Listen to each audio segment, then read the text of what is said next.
इस Indus water treaty को उस वक्त के Indian prime minister Jawaharlal Nehru और उस वक्त के पाकिस्तानी प्रेसिडेंट अयूब खान दोनों साइन करते हैं। और इस रिसर्च में पता चलता है कि जो पानी लोगों को प्रोवाइड किया जा रहा है उसमें से 80 to 90% वाटर जो है वो ह्यूमन हेल्थ के लिए अनसेफ है। इससे भी ज्यादा हैरानगी की बात यह है कि 87 जो वाटर सैंपल्स कलेक्ट की गई थी, इसमें से 29 यानी कि 33.3% जो वाटर था उसमें सेविज वाटर मिक्सचर था। पंजाब में ऑलमोस्ट 51% जो वाटर प्रोवाइड किया जा रहा है वो सब ह्यूमन हेल्थ के लिए अनसेफ है, लेकिन एक आम इंसान वही पानी पी रहा है। बलूचिस्तान के अंदर ऑलमोस्ट 59% वाटर जो प्रोवाइड किया जा रहा है वो अनसेफ है और सिंध में ऑलमोस्ट 85% वाटर जो प्रोवाइड किया जा रहा है वो अनसेफ है। सोच सकते हो कि कितना ज्यादा हाईली रिस्की एक आम इंसान के इस्तेमाल के लिए।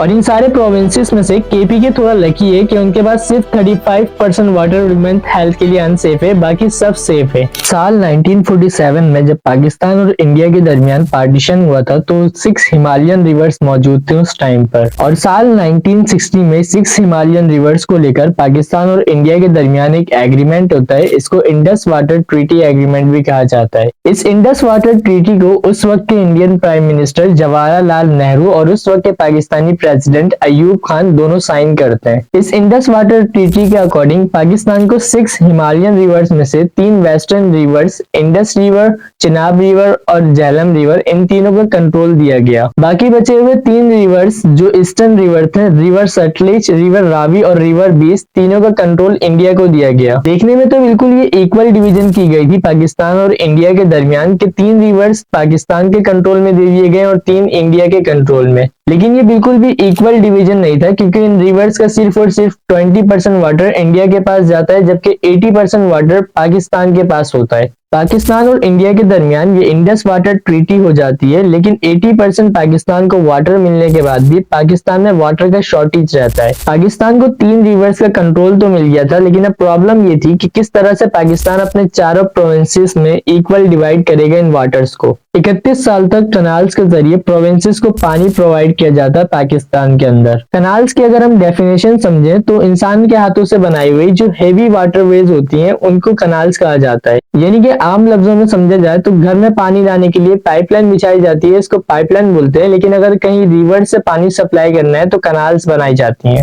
इंडस वाटर ट्रीटी होने के 31 साल के बाद 16 मार्च 1991 में चारों सूबे के ओहदेदारान बैठते हैं और एक WAA वाटर अपॉर्चमेंट अकॉर्ड साइन किया जाता है। इस WAA एग्रीमेंट को 21 मार्च 1991 में CCA यानी काउंसिल ऑफ कॉमन इंटरेस्ट की तरफ से अप्रूव कर लिया जाता है। इस WAA एग्रीमेंट में बहुत सी चीजें साइन की जाती हैं और इसमें एक चीज ये भी साइन की जाती है कि एक वाटर डिस्ट्रीब्यूशन के लिए अथॉरिटी बनाई जाए। और 6 मार्च 1992 को पाकिस्तानी पार्लियामेंट और उस वक्त के पाकिस्तानी प्रेसिडेंट गुलाम इसाक दोनों ने ये अप्रूवल दे दी कि पाकिस्तान में एक नई अथॉरिटी बनाई जाए वाटर डिस्ट्रीब्यूशन के लिए। और इस तरह एक नई अथॉरिटी बनती है, इसका नाम IRSA था, Indus river system authority. IRSA बनाने का मकसद ये था कि इंडस रिवर में जो वाटर मौजूद है उसकी मॉनिटरिंग की जाए और सही तरीके से वाटर को डिस्ट्रीब्यूट किया जाए। साल 2000 से लेकर साल 2020 तक Pakistan council research of water resources PCRWR की तरफ से पूरे पाकिस्तान से वाटर सैंपल्स कलेक्ट किए जाते हैं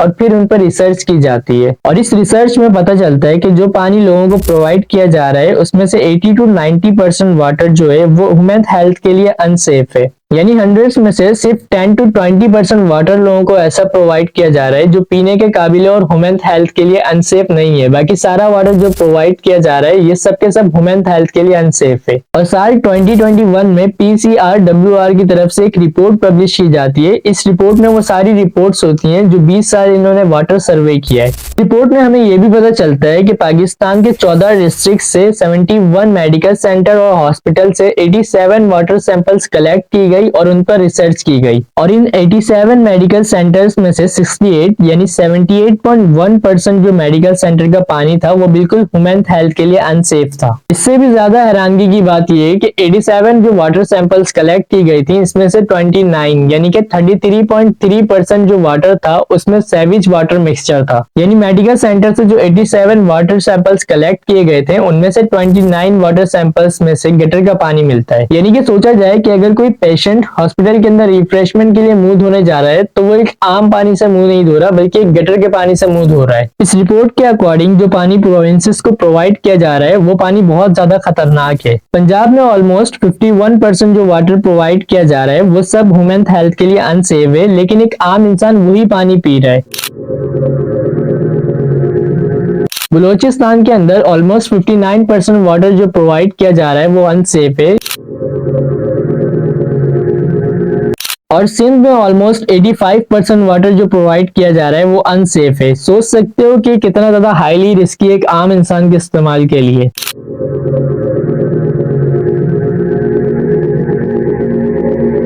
और इन सारे प्रोविंसेस में से केपी के थोड़ा लकी है कि उनके पास सिर्फ 35% वाटर ह्यूमन हेल्थ के लिए अनसेफ है, बाकी सब सेफ है।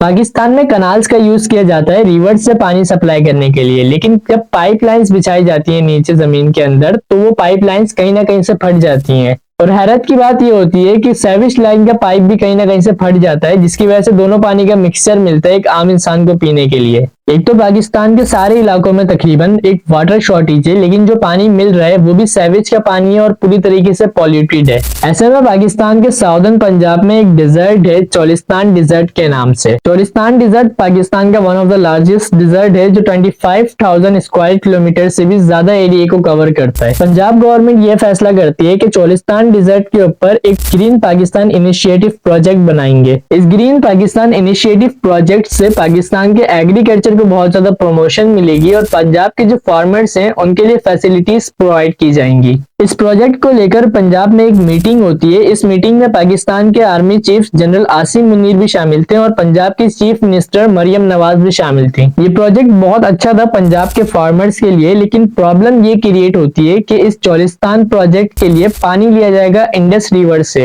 यानी इंडस रिवर में 6 नई कैनाल्स बनाई जाएंगी और उधर से पानी लिया जाएगा चोलिस्तान तक। जहां पहले ही साल 1991 में हुए WAA एग्रीमेंट के अकॉर्डिंग IRSA बनने के बाद भी सिंध को पूरा पानी नहीं दिया जा रहा और कटौती करने के बाद जो पानी सिंध को दिया जा रहा है उसमें से भी 85% सेविज मिक्सचर वाटर है। अब चोलिस्तान प्रोजेक्ट के लिए जब इंडस रिवर में 6 कैनाल्स की बात की गई तो ये नहीं सोचा गया कि पहले ही सिंध में वाटर शॉर्टेज चल रहा है और पानी जो मिल रहा है वो सारा का सारा पॉल्यूटेड है और ऐसे में 6 नई कैनाल्स बनाएंगे अगर इंडस रिवर में, तो सिंध के एग्रीकल्चर का क्या होगा और सिंध में रहने वाले लोगों की बेसिक नीड्स कैसे पूरी होंगी। इतना ज्यादा वाटर शॉर्टेज चल रहा है पूरे मुल्क के अंदर कि रावलपिंडी में आज से कुछ दिनों पहले एक रिस्ट्रिक्शन लगाई गई थी कि कोई भी इंसान गाड़ी नहीं धो सकता वरना उस पर फाइन किया जाएगा। इंडस रिवर में जहां पहले ही पानी बहुत कम है और सिंध के लोगों की जो बेसिक नीड्स हैं वो भी पूरी नहीं हो पा रही। अब यही चोलिस्तान प्रोजेक्ट के लिए 6 नई कैनाल्स बनाई जाएंगी इंडस रिवर से और पानी लिया जाएगा चोलिस्तान के लिए। इस मैटर को लेकर सिंध के स्टूडेंट्स, एडवोकेट्स और बहुत ज्यादा पॉलिटिकल पार्टीज प्रोटेस्ट करती हैं और यूके में जो सिंधी कम्युनिटी थी इस मैटर को लेकर वो भी प्रोटेस्ट रिकॉर्ड कराते हैं। अभी तक ये जो इंडस रिवर में कैनाल्स बनाने का जो फैसला है ये सब एक तरफा फैसला है और फेडरल गवर्नमेंट ही इस बात पे टिकी हुई है कि इंडस रिवर से कैनाल बनाकर पंजाब में लेके जाएंगे, लेकिन सिंध की जो प्रोविंशियल गवर्नमेंट है यानी कि सूबाई गवर्नमेंट वो इस बात के लिए राजी नहीं है कि 6 नई कैनाल्स बनाई जाए इंडस रिवर में। Cholistan Canal as illegal, unconstitutional and a direct violation of the 1991 Water Accord, which ensures equitable water distribution amongst all provinces with special regards to this House calls on the federal government and the Indus River System Authority to honor the terms of the 1991 Water Accord and to ensure that the provinces, especially Sindh, receive their rightful share of water in accordance with the agreed principle of fairness, equity and justice. Number 4, this ऐसे में एक आम इंसान को भी ये बात सोचनी चाहिए